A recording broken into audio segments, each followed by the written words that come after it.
কাল ছিল গণেশ চতুর্থী।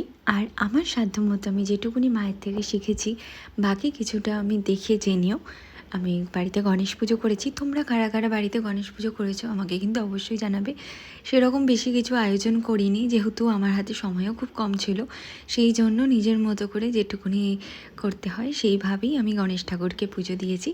আর কালকের মেনু ছিল পোলাও আর মালাই কোফতা। আমি সেরকম কিছু রান্না পারি না, তাই বেশি কিছু করতে পারিনি, অল্পের মধ্যেই করেছি। খেতে তো খুব ভালোই হয়েছিল, কারণ রেসিপিটা আমার ননদের ছিল। তারপরে এত খাটাখাটনি গেছে, কয়েকদিন ধরে আমি ঘুমিয়ে পড়েছিলাম, উঠে দেখি প্রায় সন্ধে হয়ে গেছে।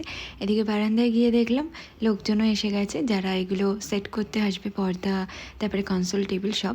আর বিকেলবেলা গণেশ চতুর্থী উপলক্ষে পরিবারের সবাইকে নিয়ে একটু খাওয়া দাওয়ার আয়োজন ছিল।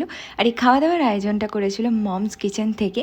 দুর্দান্ত রান্না, আমার এক প্রিয় সাবস্ক্রাইবার, উনি পুরো অ্যালকোভে খাবার ডেলিভারি করেন, সাথে আশেপাশে শ্রীরামপুর, উত্তরপাড়া, রিসা সব জায়গাতেই করেন।